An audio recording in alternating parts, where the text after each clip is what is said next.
Ayan guys, sa mga nag-request ng video na ipakita yung pagkain or pagluto ng mga mushroom. So, for today, gagawa tayo ng pizza. Well, itatoppings lang natin yung mushroom natin. Ito na. And cheese. Lang mga kailangan natin. So, gusto ko yung big chili. And as you can see guys, ito na yung ating mushroom. Ito yung winter chanterelle. Ito yung yellow chanterelle. So, hugasan muna natin siya. So, ayan guys. Kailangan hugasan muna natin.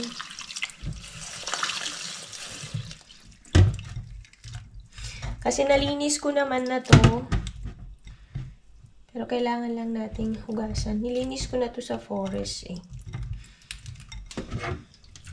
Hugasan lang natin siya. Kasi kahit pa paano may mga dumi pa rin naman dyan sa may ibabaw niya.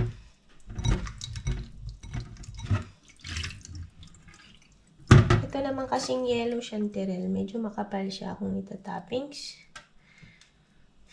So, sa pizza. So, hinahati ko siya ng dalawa. Tanggalin lang natin yung pinakadulo.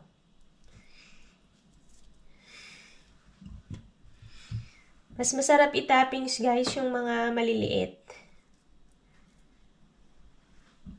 Yung mga belly button ba, sabi nila.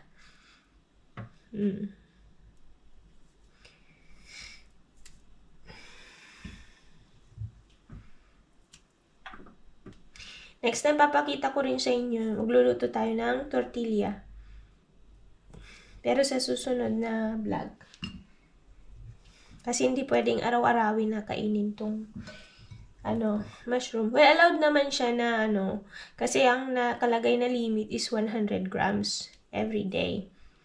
Pero mas maganda po talaga na 2 times a week, 2 or 3 times a week lang.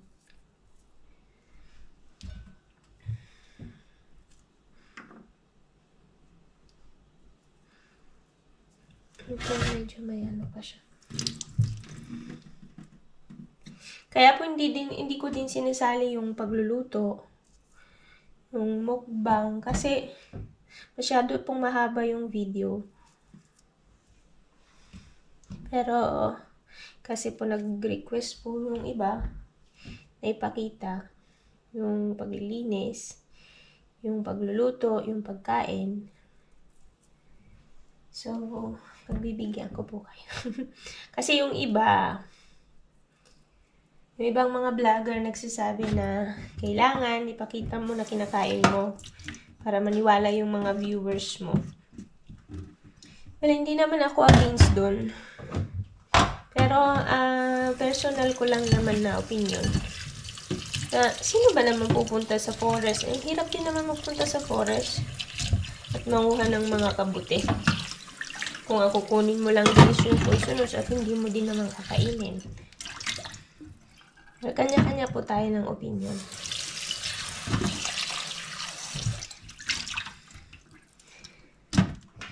Ito naman pong funnel chanterelle. Kapag inyo pong kailangan tingnan nyo kasi mayroon siyang belly button ba sa gitna. Ito. Kapag malaki yung butas na ganyan, may mga time na may pumupunta dyan na mga dumi. So, kailangan mo rin pong tingnan. Ito, mas gusto kong itoppings yung maliliit. Kasi mas masarap siya. Yan, clean naman siya.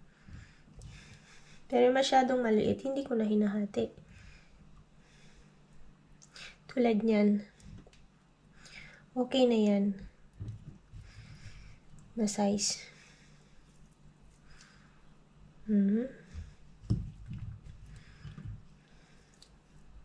Actually, mas masarap talaga yung mga yang.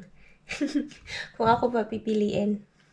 Mas gusto ko yung mga medium size kaysa yung maliliit. Pero kung idadry nyo, mas maganda yung malalaki. Kasi pag yung mga ganitong size, pagka dinry mo, kapalito na lang yan ang matitira. Ayan o.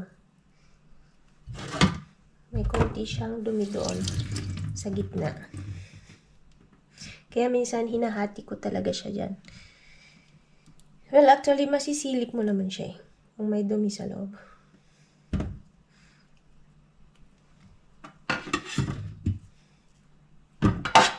Alaming reality in my hand, in between.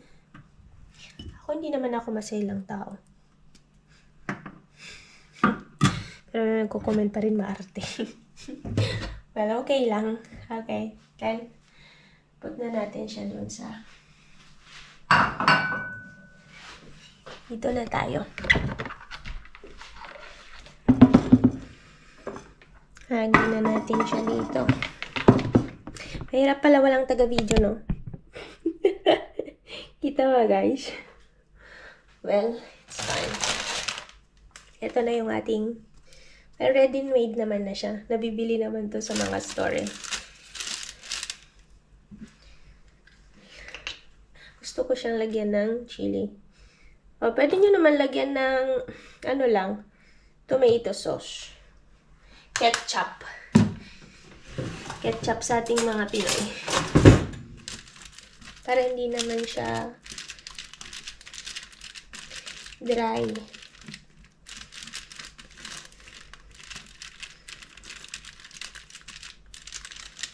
Ayan. Tapos, sorry guys hindi ako masyadong ready. Lalagyan ko din siya ng ham. Ito yung ham. Actually, pang tinapay ito. Pero pwede yan. Pwede natin yan toppings. Ganyan lang. Wala kayo na ham. Pwede naman yung, hotdog. I-slice nyo lang siya ng maliliit. Okay na yun.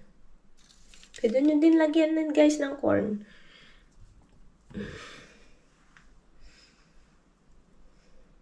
Ayan. Chanterelle. Yellow chanterelle.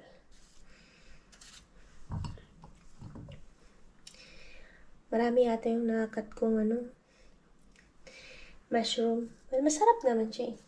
Kaya naman yan, 100 grams pa, no? Yung limit ba?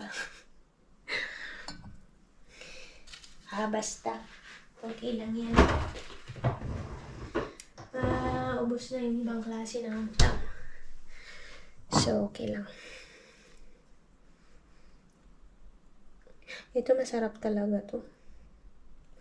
Itong winter chanterelle na to. Sarap.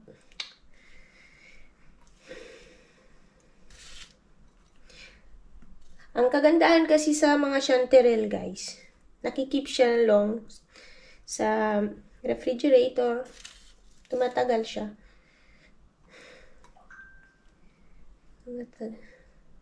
Hindi katulad ng penny bun.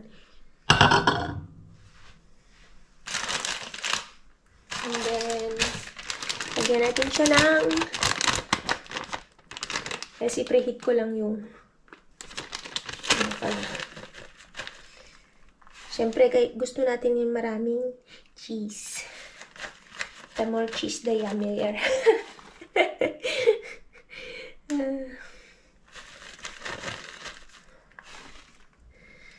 Wala tayong corn yung so wala tayong huwag na natin lagyan.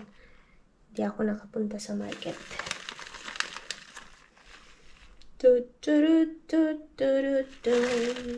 Sarap talaga pag maraming cheese.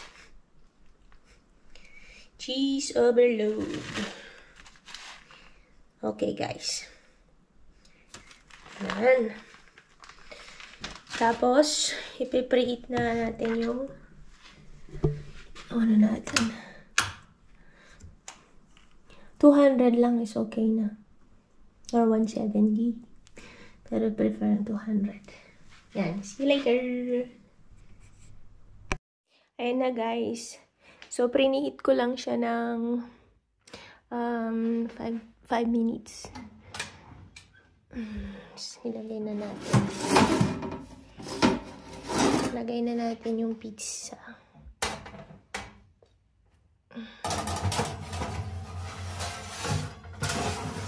So, nag-wait lang tayo guys ng 10 to 15 minutes.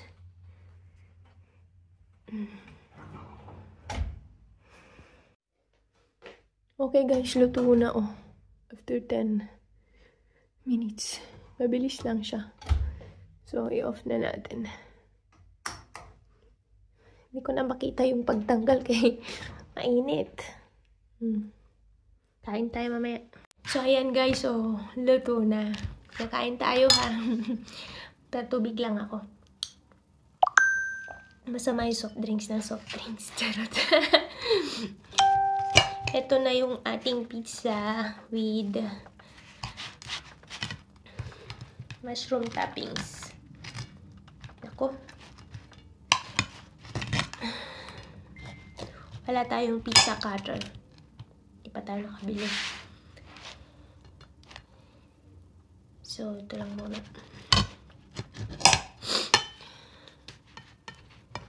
Hindi ako nagpapakita gano'n ng mukha kasi camera shy naman ako. Charot.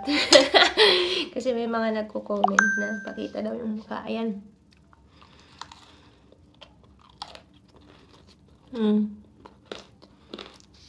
Ang sarap.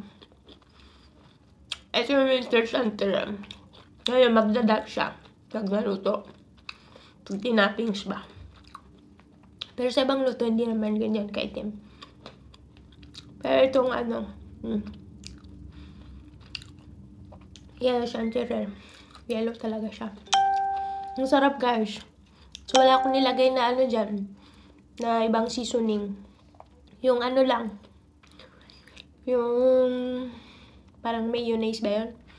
Or yung Thousand dressing.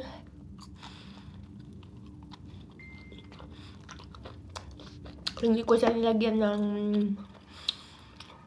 pepper, asin, o ano pa. Yun lang. Kasi itong guys, yung mushroom, may lasa na talaga siya. Malinamnam ba? Hindi na kailangan ng additional seasoning. Sarap. Ito na yung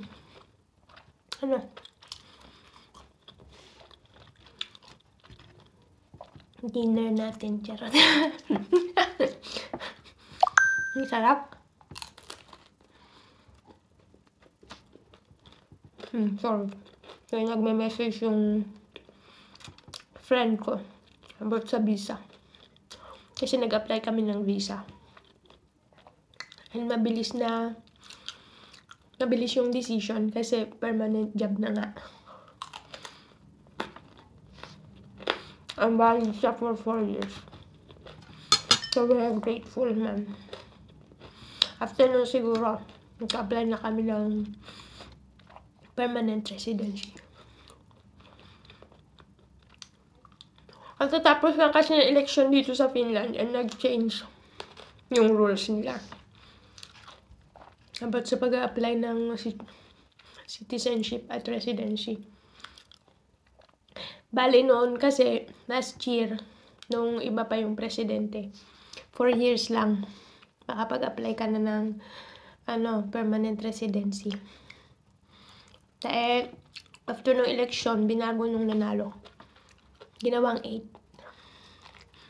Pero depende siguro,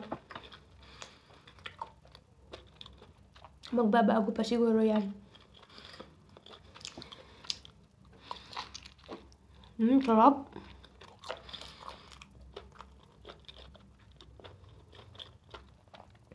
Sa mga nagtatanong guys pala. Buti daw alam ko yung nakakain at saka hindi nakakain ng edible mushroom ba. Meron kasi ako nito guys. Kahit andito yung mga edible. At kung ano yung klase na poisonous. Tsaka nag-ano din ako. Nag-google din ako. At nung nag-aaral pa ako, yung teacher namin may binigay siyang link. Yun nga lang, Finnish yun na site. At andun lahat yung klase ng mushroom na makikita dito sa Finland. Sarap.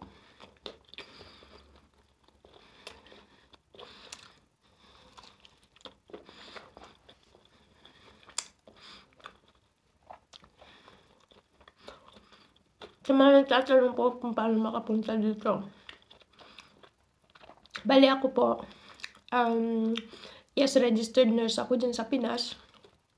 Pero nag-DH ako sa Hong Kong. Kasi noon gusto ko talagang makapuntang naputol, sorry. Yun na nga, nurse ako sa Pinas. Pero nagpunta ako ng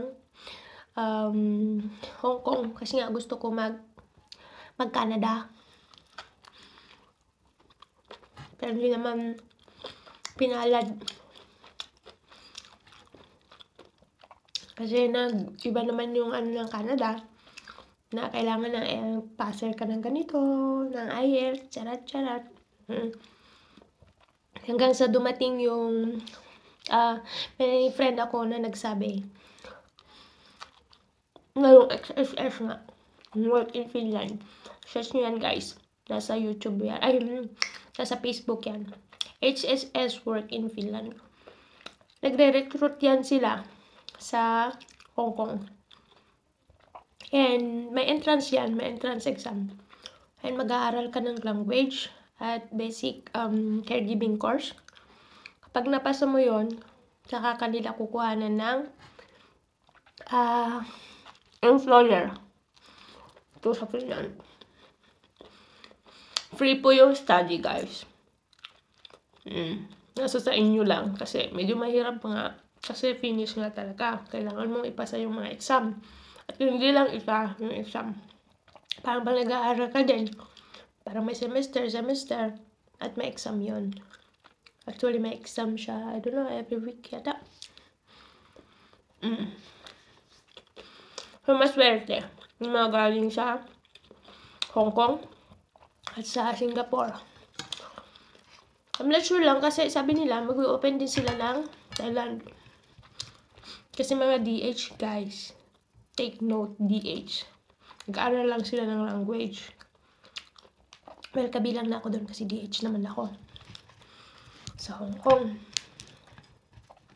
At pagpunta mo dito, mag-aaral ka ulit ng caregiving. Kasi kahit nurse ka na sa Pinas, hindi counted yung pinag-aralan mo dito sa Finland. Mag-aaral ka ulit. Back to zero, kumbaga.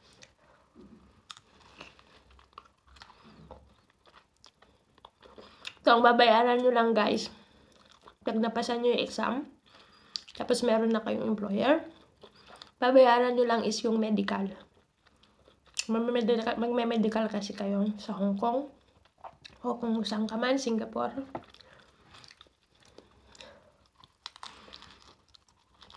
Tapos, mag-apply ka ng visa. Actually, yung visa, igagawin ka naman nila eh. Ngayon, babayaran mo. At saka, of course, yung plane ticket. Plane ticket mo. Medyo mahal din. Nasa 500 plus. Euro yun, guys. So, 1 euro, almost 61. Presyo.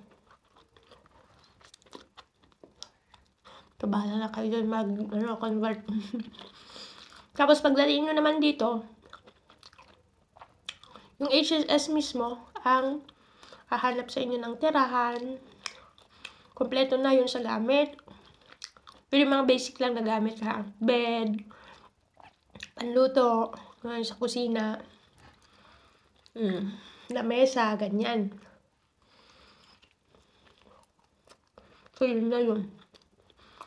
Mahirap-hirap ng last stage dito is yung nag-aaral ka nga kasi finish nga. Teka lang. Guys, salamat sa panonood ha. Sa mga nagtatanong nga pala, oo, pangalawa ko pong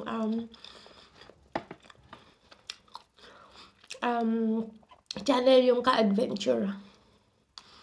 Kaya kung mapapansin nyo, nagpareho yung video. Kasi kasama ko yung kapatid ko na nagpo-foraging. Pag gumawa ako ng isa din. At hindi ko naman in-expect na papanoorin ng tao. Masaya naman ako. Ibahagi yung mga adventure dito sa Finland. So yun guys. Thank you. God bless.